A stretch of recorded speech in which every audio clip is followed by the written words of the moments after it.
Okay, and here we are. Hi, everyone. I'm Lee Bukowski. I am the host of the Road Show here on Bookish Road Trip. And this is take two of our Soulful Connections episode that we tried to record last week or so. And, technology being what it is, and obviously it could not have been my fault. Obviously, it had to be something out there in the universe. But I'm happy that we're back. We're waiting for Gabi Coatsworth. Hopefully, she's going to be able to join us. But in the meantime, we will get started. And I just want to remind you, if you are viewing tonight, you want to make sure that you give StreamYard permission or access to your Facebook name. That way, if you make comments or ask questions, which we really encourage you to do, we will know who you are. If you don't give StreamYard that permission, you will just come up as Facebook user and we won't know who you are. So, okay, good. It looks like people are joining us already. Hi, Michelle. Thank you so much for joining us again. And we'll get started. As I said, we're waiting for Gabi. Hopefully she'll be joining us in a minute. But let's introduce my guests who are here. So Donna Carbone is our featured tour guide from Bookish Road Trip. Donna is the author of the women's fiction novel, All That Is Sacred, which just launched. You've had a very nice launch, and I just read your book, so I'm anxious to talk about that. That was published by Red Adept Publishing. You are also the podcast co-host of Authors Talking Bookish, and you are also our programs director here at Bookish Road Trip. You do a fabulous job of that. Thank goodness for you. You keep us all on schedule. Organized. Yeah. And Donna, it looks like you're in your classroom. Donna is an English teacher. She lives in Connecticut with her husband and family. And so thank you for rejoining, Donna. I'm really happy to see you again. Thank you so much for having us again. The second time is going to be the charm. It's got to be the charm, right? It's got to be the charm. Okay, and as I said, we're waiting for Gabi, but I'd like to introduce you to Suzane Northrop, who, and you two have such an interesting connection, and that's where I want to start tonight. But Suzane is an internationally acclaimed medium, grief and bereavement expert, TV and radio host. She is the author of 3 books to date. You've helped thousands of people heal from the loss of loved ones, and you bridge that gap between the spiritual world and the world of the living. And it's such an interesting topic, and the work that you do is so fascinating. So I'm so happy you're here. And like I said, we'll wait. Hopefully Gabi will be able to join us momentarily. But thank you, Suzane, for rejoining, coming back for take 2. Oh, my privilege. It was a lot of fun. And it's always nice when things are a lot of fun and nice connections and all of the above. And we found and I think StreamYard was kind of perfect because we found we had a really nice stream kind of going on between all of us. We did. Yeah. If only it had recorded, it would have been great. But you know what? We got to have a rehearsal, as we said. So we should be pretty good at this by now. So we've got, it looks like we've got lots of people joining us. And remember, if you do give StreamYard permission to access your Facebook name, then we will know who you are. So I see, oh, hey, girl. I know some people who say that. So I might be able to tell who some of these Facebook users are. But at any rate, so let's get started. Donna and Suzane, you two have a really fascinating connection. We're talking about these books that take place, at least in part, in the afterlife. And so we want to talk a little bit about that. I want to talk about the myths behind when people pick up a book about the afterlife, kind of, what they're expecting, or maybe some things that might be surprising about it. But Donna, tell us, if you would, and Suzane, feel free to jump in, the connection, how you and Suzane became connected in the first place. Sure. So this book was inspired by 2 events. One of them involving Suzane, although she didn't realize it until just recently. I was invited by a friend of mine to go see Suzane because her mother had recently passed, and she was hoping to be read by Suzane, although I was read instead. And the message that came through was that I needed to reconnect with my childhood friends because we were going to need each other. And a year later, a childhood friend of mine, someone I'd been friends with since 4th grade, passed away in a tragic car accident. About a year after her death, her sister reached out to me and asked me to write something because she was trying to put a book together for the two daughters that she left behind. And she knew that I loved writing. She was like, will you write a poem or a short story, something? So I decided to write like a micro memoir of our friendship. And I, kind of put that aside, but those two events just kept rolling over in my mind. And about 5 years after my friend passed, I decided to start to write a fiction. And I think at first it was really to kind of process my grief and I think about these two events and sort of how one was sort of connected to another. And so that's where the fiction of my novel began. And you didn't ask Suzane to read you. That she No. It was at a hotel, and there were a lot of people in the audience. Suzane's book, Second Chances, had just recently come out. So I think she was doing a tour with that book. I actually have a signed copy, Suzane. So we sat in an audience with hundreds of people. And as I said, my friend was really hoping to be read. And when she came kind of close to us, my friend was very disappointed. So there is actually a scene in All That Is Sacred that is very close to the reality. Not exactly, but yes. So and you're going to talk about how you fictionalized, we're going to talk about parts that came from, obviously you've already touched on that, but our friends Michelle and Hope are saying every time they hear that story, it gives them chills. I feel the same way. That story is so incredible to me. Suzane, so Donna was there and she spoke to you. Yeah, well, that's kind of what I do. That's how it works. That's kind of how it works. Yes, and I think that probably for Donna, why this is probably really interesting was, first of all, she's in a room with hundreds of people, and she's really coming to support her friend. Right. Which, by the way, often happens is that you come to support somebody else because they've just lost somebody in her case, or her mom, and so you're going along. Whether you believe, whether you don't believe, it's really irrelevant. You're just going around to support a friend in hope that maybe that would happen. And of course, the reality of it is when you're in a room with hundreds of people, it's a very small percentage of who those people are going to get messages. Although I tend to give as many messages as I can, but even if I give 20 or 30 messages with 100 people, it's just not going to happen. Right. So anyways, obviously there was somebody I call upstairs that really wanted Donna to hear this message.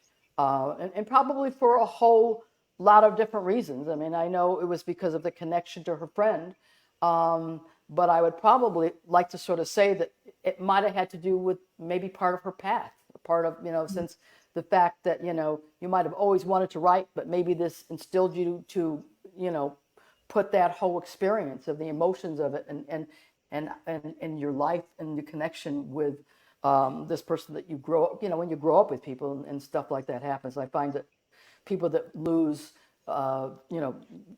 people that they knew in childhood it's a big deal. I mean, when you're young, it's a very big deal to lose somebody.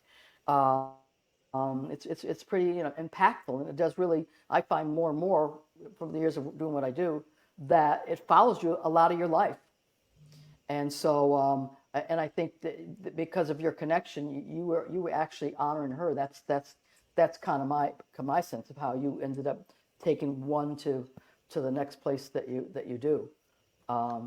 So. Yeah, that was very much part of it as well. Is just kind of honoring the friendship. Yes. But Donna, when you went there, you were really going. You were just going to support your friend. You weren't really thinking about that initially when you went to see Suzane. Is that correct? Oh yeah, not at all. Not at all. I mean, this is the friend that I went to support to see Suzane isn't even in my friend group. Somebody I met much later in life. She was one of the moms that my son used to play hockey with her son. So she didn't even know my friend who passed away. So it was, two completely different connections. It's amazing. Well, let's talk a little bit about, okay, so let's talk, we're going to try to merge these worlds. And like I said, I don't know what happened to Gabi. I hope she can join us. So we're talking about, I think this idea of the afterlife in the spiritual world might be, I think there are some genres where you pick up a book in that genre and you know exactly what you're getting. You just have these expectations and they're pretty clear. But I think when you hear about, a book that takes, there's a spiritual world and there might be ghosts and I don't know, do you feel as though you have to kind of explain that more to readers? Like, are they expecting haunted houses? Are they expecting the paranormal? I think people's minds go to certain places. They think of movies like The Sixth Sense. I'm showing my age. I lie about my age, so I have to be careful about how far I can go back with movies and books. But so Donna, what do you? Is that a concern? I think. And last time, I know Abby Fabiashi was with us. She wasn't able to join us again tonight. But all of your books have that they have similarities, but we'll talk about the differences. But do you feel like it's a genre you need to kind of clarify and explain in that sense? I do. I almost kind of downplay that aspect of it because I don't want people to go in with preconceived notions. I wouldn't describe my book as a paranormal book or a horror or a mystery or a fantasy, which other people have described my book as. I would say it's more spiritual, more inspirational. Definitely the focus of it is friendship. Like that's at the core of the book. Absolutely. And I think I needed to kind of get to the friendship through the death of, one of their own. I think the core of the book is about love. Yeah. Yes. I mean, you're right. that's really the core. I mean, that's why you wrote this book ultimately, was to honor your connection.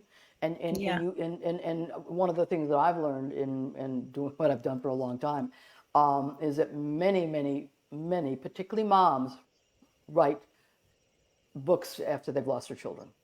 And it's because they want to keep their memories alive. Right. And, and I think that, so to me, that's why I've always tried to focus back to really, that's what my work was about. My work is about living people, not dead people, even though it's about dead people. But it's about the living people because we're the ones that are left here in that grief and that sadness and where's this person that I loved and I thought I would know the rest of my life because I grew up with her.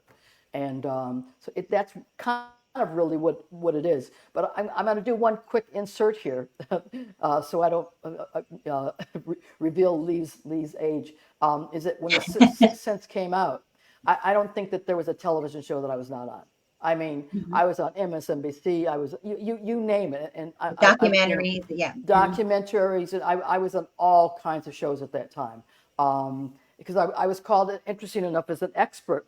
And what's kind of interesting is that what you alluded to is that that movie, for a lot of people, spooked them out that, this little boy was going to see this dead person in the room.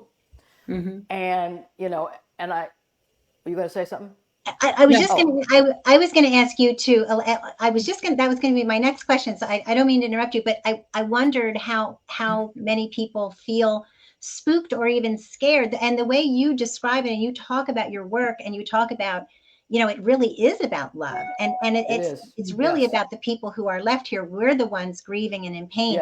And as much as I was asking Donna if she feels that she has to clarify that genre, do you feel like people are kind of spooked or afraid when they come to you or they come to see you, whether it's one-on-one or in a group, that do you feel that that's maybe an overriding feeling there, that they're a little bit afraid or kind of spooked by this idea of, dead people talking to us or people who've passed on?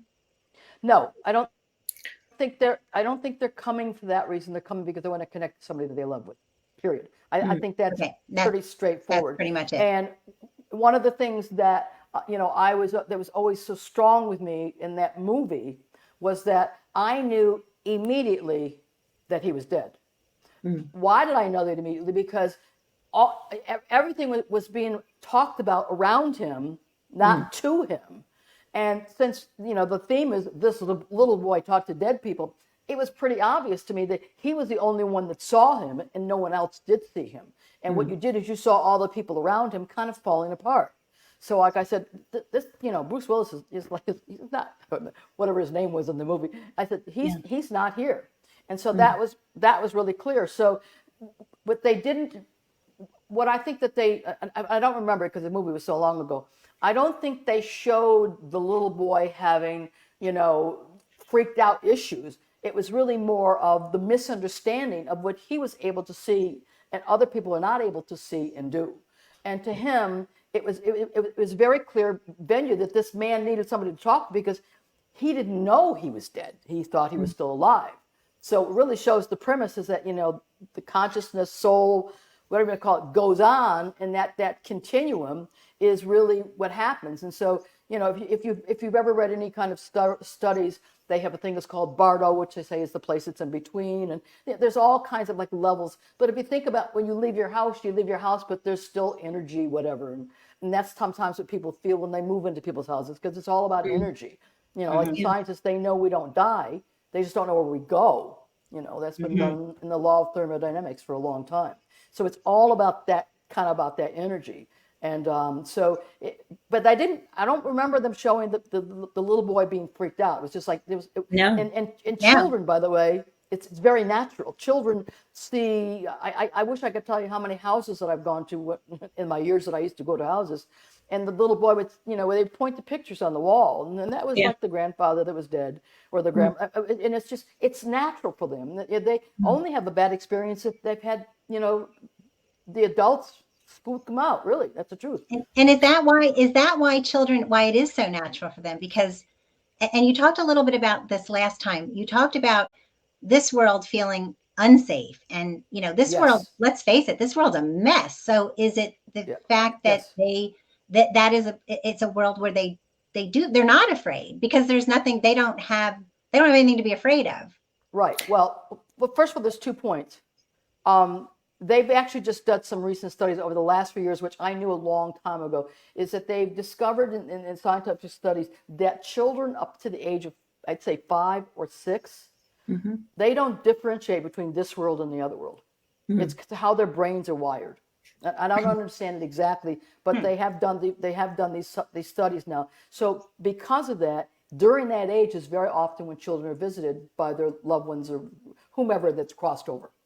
And so they will commonly say, I saw grandma. Well, they know what grandma looks like because they've got photos of her, or if they knew her before, So it's just kind of a natural conversation for them. Yeah. Animals, it's the same thing. It's a natural conversation. I tell people, if some animal person has passed over, that you have their animal in the house, and you see the animal looking at something you don't see there, I guarantee you, they're seeing them.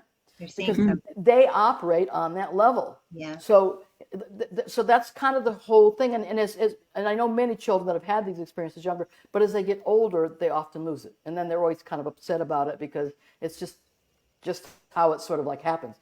That never happened to me. When my son was about 5, my mother-in-law passed away. And we used to say our prayers at night, and I would say, he would say, God bless Grandma Mo. And I said to Tyler, I said, do you miss Grandma Mo? And he looked at me and he was like, no, Mom, I don't miss her. And which was strange to me because they were very close.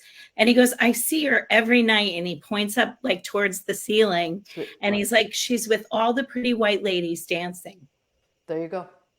So, well, how do you tell a 5-year-old that that's not real? Yeah. If you do, I think it's personally very dangerous. That's my experience because you're denouncing to invalidate their experience.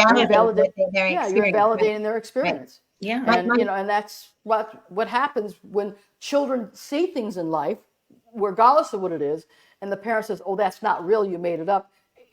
I'm telling you, that's a lot of stuff that I think really, really affects children. So what I was saying before was that, I have a very dear friend who is a top, psychologist in New York City who's worked with a lot of children. And a lot of the children that are, quote unquote, institutionalized, they are partly institutionalized because this world's not safe for them. And so they put them in institutions, they drug them out, and it's because you know, and children are very fragile, and I think we know now, with even just the stuff that we've gone through with the pandemics of, you know, how children are really affected, and on the other end, how it's amazing how they get through things. So you know, they're very very resilient. So it's just like I said, it's really all how we handle the situation, and a lot of them can handle a lot more things than people realize. When you had when we had the financial crash, they didn't want their children to know. That, I think, was a sorry, because the children needed to know we're all in this together. We can't buy this, we can't buy that, you know. So they can handle a lot more than I think. Handle more than My sister-in-law and my niece were just telling me a story about when my sister-in-law's grandmother had died, and my niece, and I don't remember this, when my niece was little, same thing. She was saying, "Oh, she's sitting right there. She's there. She's sitting right there," and she wasn't afraid. She wasn't, you know. And of course, I don't, you know, who knows? But I think you're right, Suzane. The temptation, which is wrong, is to say, "Oh no, you don't see that. That's not happening." But children are very honest about. They're very honest and candid. Why would she be afraid it was her grandma? Exactly. You're right. I mean, we love the nanas, right? I mean, why, you know, I mean, so it's just like, so it's just, you know, they say out of the mouth. It's just natural, right? It is. Yes. So Donna, your book, which was excellent, by the way, and as I said, Abby and Gabi, you know, again, I hope springs eternal that Gabi will join us. Your book really focuses on, as you said, the parts that you fictionalized. Your book, and I'm not going to give spoilers, but you find out very early on, and it probably even this is known. Oh yeah, I tell people. Yeah. Okay, so the idea is that the person in the book who is killed in an accident feels like she can't cross over until because she sees this turmoil in her living friend group and this unfinished business, even with her husband. You know, she's got some, you know, there's some turmoil there, and she just feels like she has to help facilitate them getting over their problems before she can cross over. In Gabi's book is a little bit different, and hopefully she'll be here and she can tell us more about it. But she actually is, her character in her book is visited by her late husband, who kind of helps her move on. So your book focuses, I wouldn't say it focuses more on, but your main character is talk a little bit about that, about how she has trouble crossing over with all this going on in her friend group. There comes a point where she has to make a choice. She sees her family and her friends falling apart, and she feels like she can't move on to find peace, realize peace, until they are healed. And so through her clever influences from the afterlife, she brings her friends together, because she feels like if they heal the ways in which they're fractured, which have, you know, happened over a number of years, that they can help her family heal. And so it's not until that point that she feels like she can move on. And so she comes up with an idea to bring them together. Right. They made a promise as young girls that she reminds them of. And it really is the catalyst for just so many different secrets and lies and omissions that they've kept from each other to surface in order to heal themselves. And what she doesn't realize is that she has to figure out how to let them go. And that's not even something that's a consideration of hers. She really just is that, you know, that person that wants everyone fixed, and she wants to facilitate that. And so that's why I needed the narrator from heaven. I actually had my very first draft of this was a multi-POV. And so each of the friends were a point of view. And I had a critique partner who kept saying, but whose story is this? And so after several drafts, I realized it was Lynn's story, and she needed to tell most of it from this place of limbo. Okay, that's interesting. I didn't know that, and it's really hard to do, to write from multiple POVs. But that's interesting.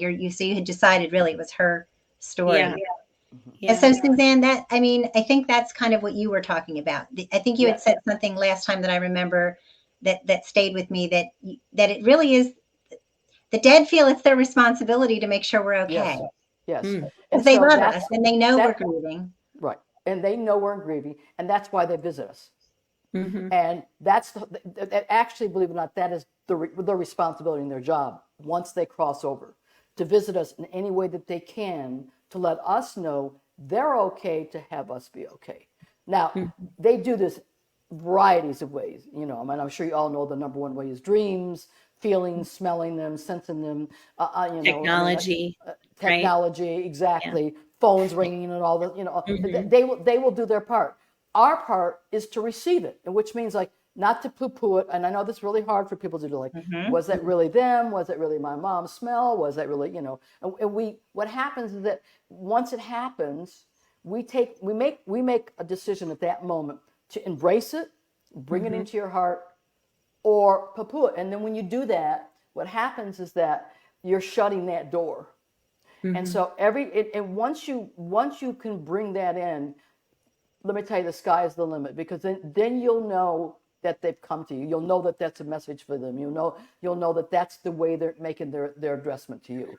So, I say that this is really important, and if nothing else that I've emphasized through all my years of works and lectures, but certainly in my books, are the ways that they make connection to us, which is what the Medium's Cookbook was kind of all about. Yes, I want to talk about that, and I believe I've had these experiences. I had an experience with my mom's sister after she passed on, and Donna, your characters in your book felt Lynn's presence. Now they were in her family's beach house, but still to varying degrees. Right. Some were more open than others, and some came around. Yeah. Right. And so I wonder, is it, you know, as you were saying, Suzane, I think a lot of people just poo-poo it right away. Because how many times have we heard people tell us things like, you know, it was, I didn't know if I should do this. I didn't know if I should buy this house. And, you know, it was, you know, if my mom were here, she would give me such good advice, but she's not here. And then they go and see the house, and the only thing in the kitchen is a vase of daisies, and the daisies are the mom's favorite flower. They don't, and they'll tell someone that, and someone will say, "Oh, that's just coincidence," because they're not. They don't. So what you're saying is, it's whether or not you receive it. That they're giving us the signs and signals. It's just a question of your capacity or your willingness, I guess, to receive it and to believe it. And Donna, your characters, I think they wanted to. It isn't so much that they necessarily felt like it was her ghost that was there, but they felt her presence. And, you know, I think to varying degrees. Suzane was talking about before about the energy that's there. Her energy was there. And what they were feeling is something that actually occurred. And to your point about people kind of poo-pooing it, after I got the message from Suzane, I called another friend in our friend group since we were young and told her about it. And she said, well, I don't understand what that means, but if you're comforted by it, I'm glad. I don't believe in that. And so I said, okay. And so she was the one who told me a year later that our mutual friend passed away. And she said, Donna, I can't stop thinking about what you told me about what the medium said. And so, you know, for her, I think she needed that tangible proof to like open herself up to that. Coincidence is God's way of remaining anonymous. Yeah. And so when Suzane when she told you this about, you know, you reach out to your friends, you're going to need each other. Did you said initially, did you think anything of it? And maybe you've already answered this, but I think you said it was quite some time later that she passed a year later. She passed a year later, but I immediately called. And then you immediately, okay. And she was like, okay, you know, I don't really believe in that, but I'm glad if you're, you know, if it makes you, you know, feel okay. And And I think one of the things. Go ahead. I just going to say, I think one of the things that's important is that when we talk about, you know, what I do and what I do prospectively, how, believe it or not, there are what I call spiritual rules and laws of the do's and the don'ts. And I have to tell you, there are some wonderful people in my profession who follow them, and there are some people that don't. And that's why you also have the challenge of people thinking, oh, they're just, you know, anything from they're making stuff up to they're con artists. Yes. I mean, I'm sure that's a huge challenge for you. Yes, I have to. Yes, I dealt with that because first of all, I was doing this a long time ago before there was all the media now that there was. You know, Before it was cool. I was doing this work in New York City in the '80s. Does that tell you anything? And I just became well known very fast because of it, because there wasn't kind of anybody on the block doing what I did. But what I was trying to say is that the reason I said whatever I said to you is because you're really not allowed to give out death. And so if I feel like I'm sitting with somebody and I feel like there's something going on within their family, I can't say, like, you know, something's going on and somebody's going to cross over. But what I can say is, listen, you know, I'm just picking up something about your dad or your mom or your brother, something. You might just go home and visit for the holidays or something and say hi. I'm letting them know it's on them. It's their decision to go home or to not. Invariably, people do go home, and they're invariably thankful that they followed that advice, because the would have, could have, should have stuff, you know. You do get a feeling, though, that someone is going, you know, either. I don't get a feeling. It's just the messages that I receive. Okay. So I mean, I have no idea how, you know. I mean, I just know that for some reason somebody upstairs, whomever that upstairs person was, wanted Donna to know this. Is sending this message through you. Yes. You know, Suzanne, I have a question for you. I'm just the telephone wire. I'm the conduit. You know, that's what I am. How do you get the messages? Excuse me. Do you see them visually, or do you hear them? Do you feel them? It's a combination. Yeah. So I am a trans clairvoyant medium, a trans clairsentient medium. Often I will still see more of the energy of the person around them, but I hear. And my background was music, which is why sounds are so significant to me, which is why I get names and all that, you know, because my ears, like, you know, we learned to speak phonetically. So I often will hear certain sounds, and then as I hear the sounds, I will see the letters of the person. And I'll get a sense usually what side of the family they are. I mean, I've done this for so long, I don't sort of think about it, but it's really for me. It's just like I plug it in the wall and it just comes through. It's a sort of a hard thing to explain, but that's just, and it's always been that way for me, because I had this since I was 5, and I've never had another job. So you've been receiving these messages since you were 5 years old. Yes, but I don't think when you're 5 years old you think about it, because 5 years old don't think about that. What it is, right? You know, so I always knew certain things when I was 5 and whatever it is, and then at the age of 13, well, there's a few other things that happened, but at the age of 13, my paternal grandmother crossed over, and the actual day of her death, she came to visit me. And I call it my Hollywood scenes. You know, she came and she stood at the bottom of my bed, and she had colon cancer, and she was this big, very dynamite, actually physically big, but a dynamite woman in my life. She was the one that, you know, wanted to be my piano lessons at age 5. She's the one that bought me the piano. She was my reason that I had music in my background. And when she came to me that night, she was herself big again. And I was very excited because, grandma's because when I had seen her in the hospital, she was like 80 pounds. And I thought, grandma's well, and the house is going to be normal. My dad will be whatever it is, because she'll be back to herself again. So the next day, or the day after, whatever these things are, because I was much older than my sisters. My mom said, we're going to the parlor. Well, I didn't know exactly what the parlor was, but I feel I'll go along with the program. And I walk into this room, and I see this woman dressed in my grandmother's clothes. and I'm a little appalled because what's this? I mean, I'm thinking that they're playing with me because I had just seen her. And you got to understand, 13 is a crazy age to begin with. There's all this stuff going on, and my she was everything to my father. So because he was an only child with her for many years. Anyway, on the way home, she came and sat with me in her Oldsmobile, which my father was driving about 100 miles an hour. And I realized that to keep my mouth shut, because prior to that, my mother said, you better go sit in the car, because apparently I was talking to her in the funeral parlor. So,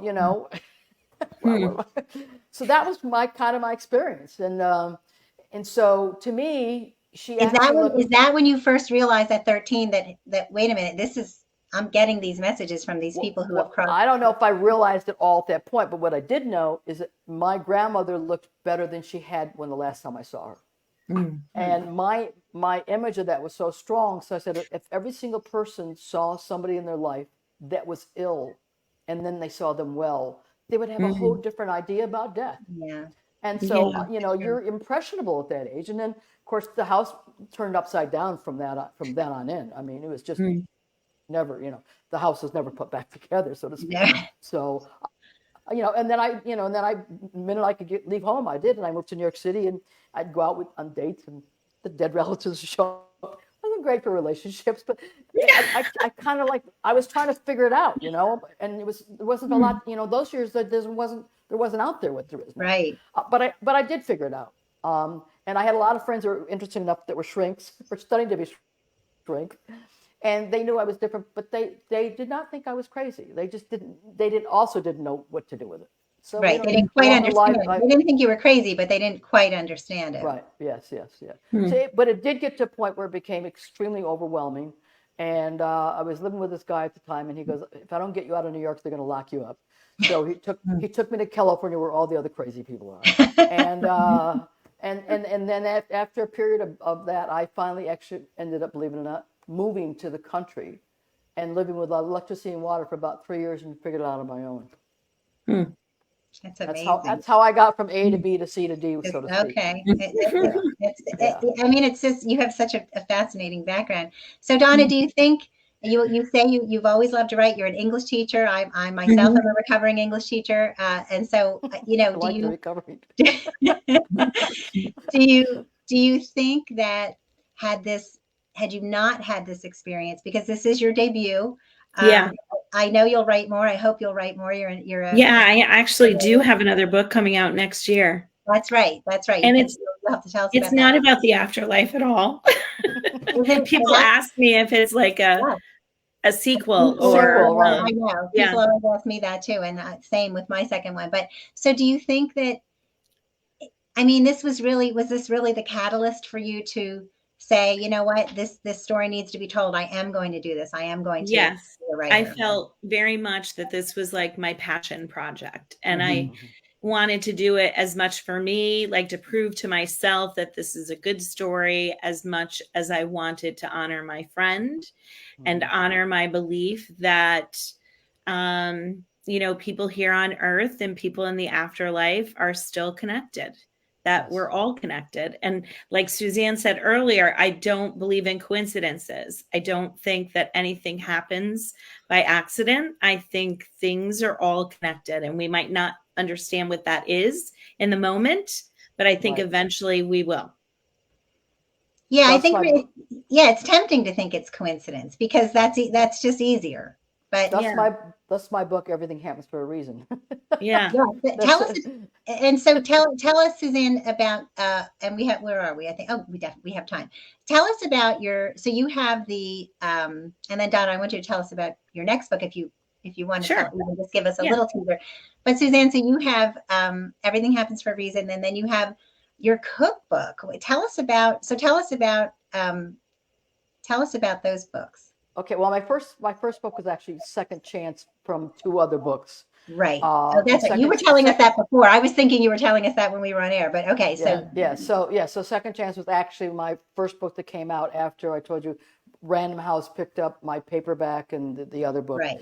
And that was compiled after I had done the studies at HBO called Life After Life, which I think you could still once in a while now see it. every once in a while HBO airs it, and there she is. Hi, Gabi.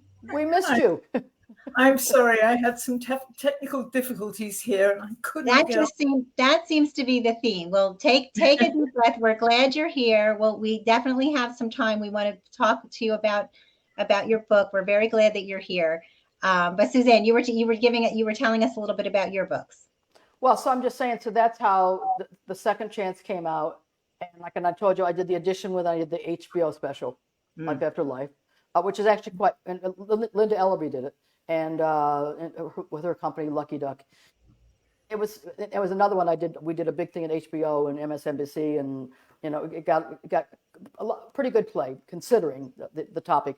What I did learn real quick is that HBO didn't trust her, and she didn't trust HBO. Well, that always creates a lot of issues, and they thought they had, that they were paying all these people to kind of like lie. So anyway, the truth is the scientist in it, which was the big deal, he kept all the original material.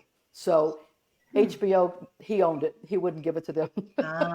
So we ended in. So then my second book was Everything Happens for a Reason, based off of my first one, and then my last book was called The Medium's Cookbook. And like I said, I know we've talked about that sometimes it ends up in the cookbook section, but it's not really. Yeah, I'm sure right. Yes, it's recipes for the soul. So that's what it is. That looks so interesting. I would encourage people to check that out. Gabi, technical difficulties seem to be plaguing us, but we're so happy that you're here. We were talking, of course, we were talking about Donna and Suzane's connection. We were talking about Donna's book, All That Is Sacred, and how her main character who had died was unable to cross over because her friend group and her family was having all this turmoil. Tell us a little bit about the circumstances in A Beginner's Guide to Starting Over, because you've got the widow who's visited by her deceased husband. Right, and everybody in my book seems to be starting over, if you like, because the ghost of her husband arrives when she's looking at some online photos on a dating site to say that he's going to help her find a replacement for him who's not quite as good, but will do, Twice she rolls her eyes, of course, and he proves to be terrible at it. But he says he's supposed to do a good deed for the person that he loves most before he can move on in the afterlife, which is a bit the same idea as the crossing over thing, although I had never heard that expression, crossing over, before I read other people's books. And so that's the basic setup there. She owns a bookstore, and her wicked landlord is trying to put her out of business, and also to try and date her online by putting up fake photos of himself. So she has a bunch of things going on, and she still, is pining for her husband, really. So she's got to learn how to figure things out. But I have to say, one curious thing that has happened to me this week is that an author in my critique group just told me that she has a book that features a ghostly person who can't move on. And I was asked to give a blurb for a book with a ghostly person who can't move on. So this is obviously a kind of a rising wave, that we're sitting on top of, Donna, I think. Yes. And coincidence. It interests me because the last time there was this kind of a big thing was, not the last time probably, but one time I know of was during the First World War, when so many people were dying, soldiers, that people wanted to contact mediums to try and contact the people that they'd lost, because some of them didn't even know where they died or what, or whether they were in fact. Right. And so this interest in the afterlife is quite a fascinating one.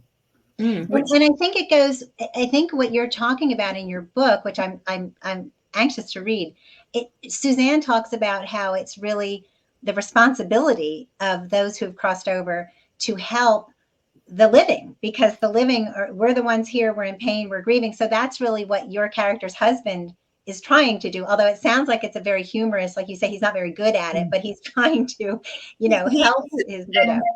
And he actually hasn't figured out that that's not exactly what he's supposed to be doing. So when he does, that's another sort of storyline. I'm not going to tell you. Yes, and it's very interesting. Would you You'll have say, to read it. unless you don't want to give this away, would you say then is it her story, the living widow, or is Yes. it his story? It's her story.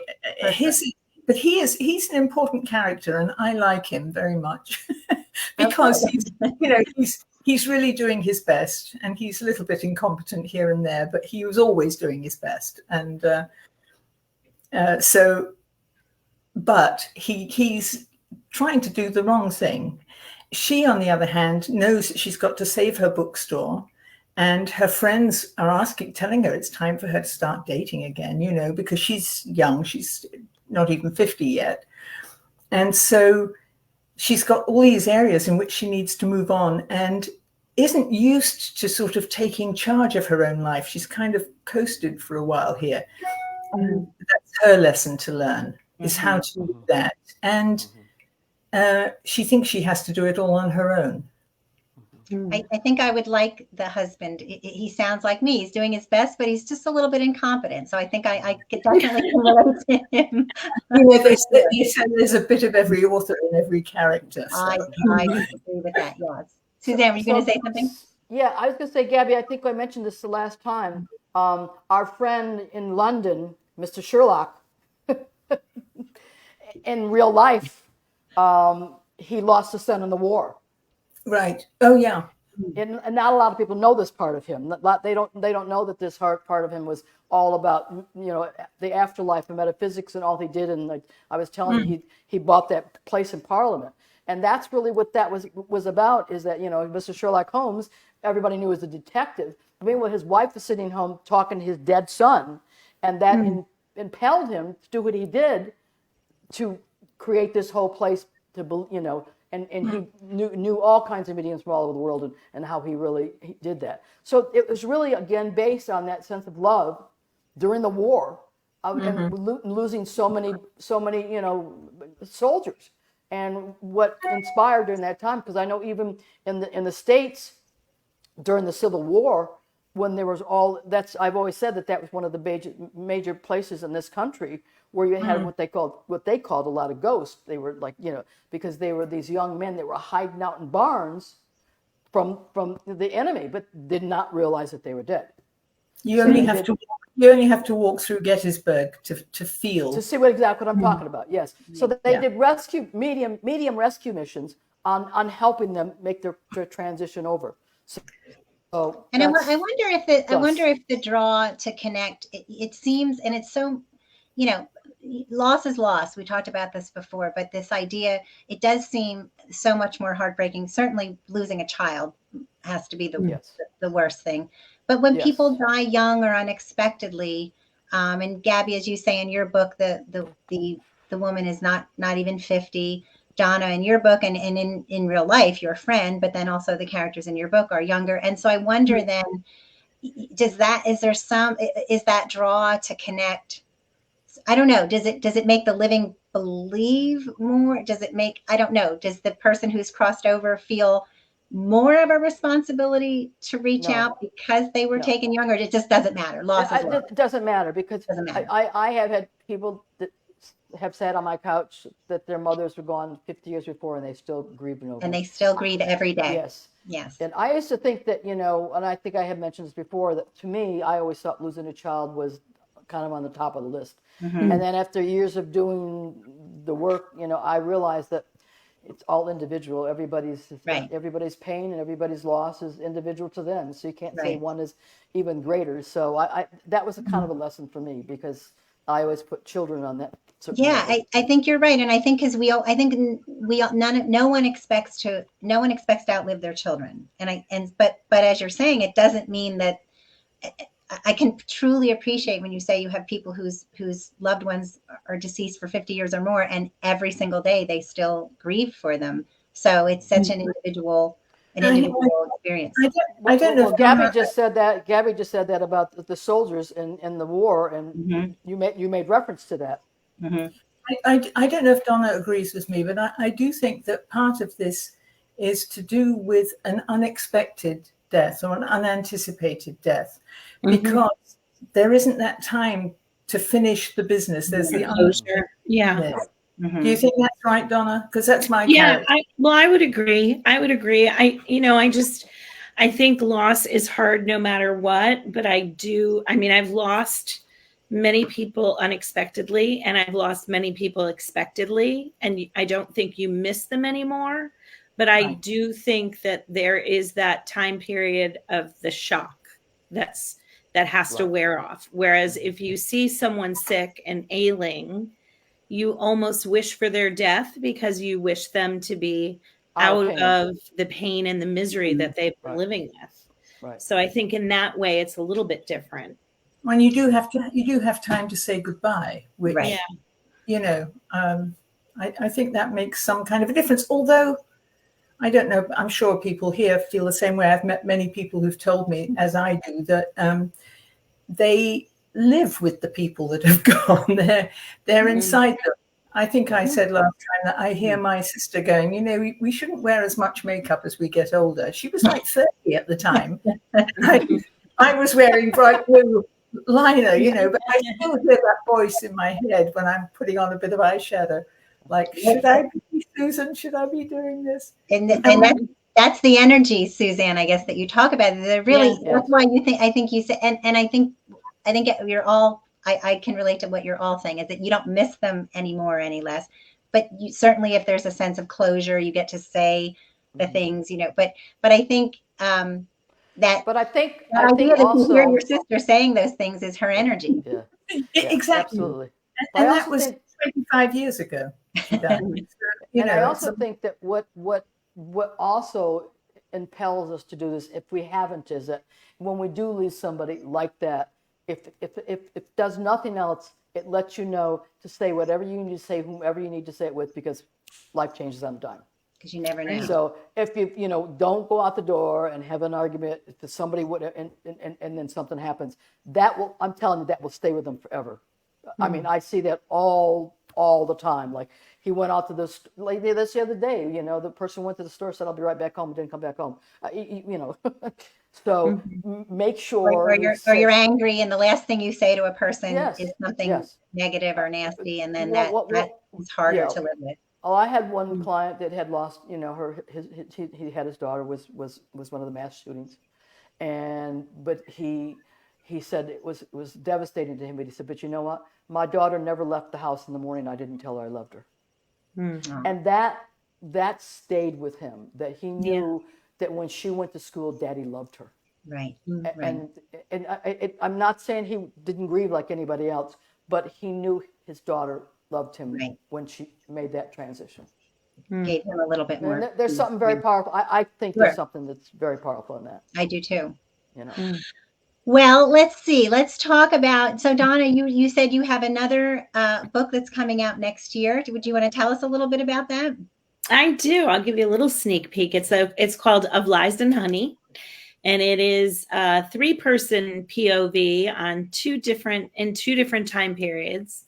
And it's about motherhood, and each of the women in the story are dealing with some aspect of pregnancy, very different aspects of pregnancy, and their stories do collide at some point, but you'll have to read it to find out how. Okay, and so we can find you on social media. You have your website. And yes, my website is www.DonnaNormanCarbone.com. Great. And Gabi, so you previously had published your memoir last year. Yes. So Love's Journey Home. Thank you. Yes, I did. And what I'm working on now, so I have 2 different possible stories. They both take place in the same town. And I'm working on one that takes place in the library. And suddenly the library was built by 4 sisters, a century before. And suddenly they've started appearing in my book. Now, they weren't supposed to be there. But apparently they would like people to know what it was like being a young lady, in the 1800s. So I don't know whether I'm going to keep them or who's going to see them or what, but I wasn't planning on that at all. You know what? I have a feeling you better keep them. I don't want to get into trouble with them, right? Exactly. Fascinating. Do you have is there a title, or any working titles, or? And I've got about 7 working. That's usually how it goes, and every day it changes. And so you have a website? I do, and it's just GabiCoatsworth.com. Okay, and you're on the socials as well? Yes, you can. If you Google me, you'll find everything. Okay. And Suzane, how can we find out where you are? You are everywhere. But so what's the best way to follow you and just keep up with my you? name, SuzaneNorthrop.com. Okay. You know, even if you misspell my name, which a lot of people do, you'll still find me. Even if you put the 2 N's in, which I think I might have done the very first time people I typed do, yes, or they misspell my last name because a lot of people call Northrop, as Gabi would know, R-U-P. But the English version is actually R-O-P, I think. Okay. So, yes. But it's heartening to know that you usually can find. I do find that even when you mistype one letter or so, usually we can find our authors and people we're looking up. So well, especially if you're published, and you know, I mean, I've been around for a long time, and so that's not so hard, and you guys have been, so it's and you have, Lee, as well. So well. I can't thank you enough. And Gabi, I'm glad you were able to join us. And we missed Abby. She was not able to rejoin tonight, Abby Fabiashi, but she also has a book whose name is escaping me right now. I Liked My Life. I Liked My Life. Yes, I ordered it, and thank you, Donna. I only have 70 million authors whose books I'm mentioning all the time. So thank you for the rescue. But I'm so grateful to all of you. This was such a fascinating conversation. It was so fun. And I'm grateful to all of you that you were able to come back and do a take 2 with me tonight. And I look forward to following all of you and keeping up with you. And it was great. It was great connecting with you. Yes. Thank you, everyone. This was awesome. Yeah, thanks. This is great. Thanks. This is Thanks, Lee. Okay. Take care. Bye, everybody. Bye-bye. Bye-bye.